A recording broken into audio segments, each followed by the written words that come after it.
জননীং শারদাং দেবীং রামকৃষ্ণং জগদ্গুরুং পাদপদ্মে তয়ো শ্রিত্বা প্রণমামি মুহুর্মুহু।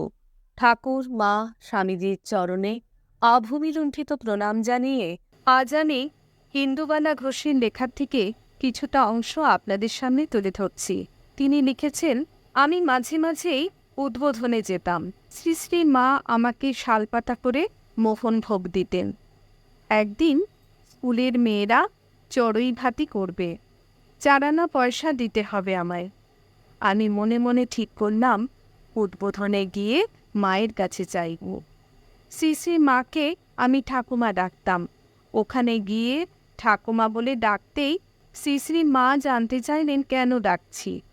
চড়ুই ভাতি করবার জন্য 4 আনা পয়সা দরকার শুনে বাক্স থেকে একটা সিকি এনে আমার হাতে দিলেন। তখন সস্তার দিন ছিল, 1 পয়সায় একটা ডিম পাওয়া যেত। আমার মা উদ্বোধনে গেলে কখনো কখনো তাঁর সঙ্গে আমি এবং আমার ভাই অমূল্য থাকতাম। মা যদি কখনো একা যেতেন তাহলে শ্রী শ্রী মা মাকে আমার এবং অমূল্যর কথা জিজ্ঞাসা করতেন। তাই স্কুল থেকে ফিরে বলরামবাবুর বাড়িতে গিয়ে ওই বাড়ির মেয়েদের সঙ্গে খেলতাম। একদিন উদ্বোধনে গিয়ে দেখি রাধুদি মাখুদি রেশমি চুড়ি পরছে চুড়িয়ারির কাছ থেকে। মা আমার 2 হাতেও 6 করে 12 গাছা চুড়ি পরিয়ে দিতে বললেন। মা আমাকে মাথায় পাকা চুল তুলে দিতে বলতেন।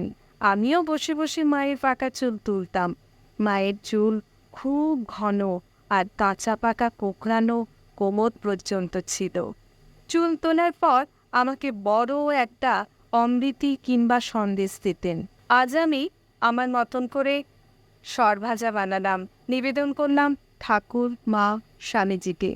আপনাদের মূল্যবান মতামত নিশ্চয়ই লিখে জানাবেন। সবাই ভালো থাকবেন, সুস্থ থাকবেন।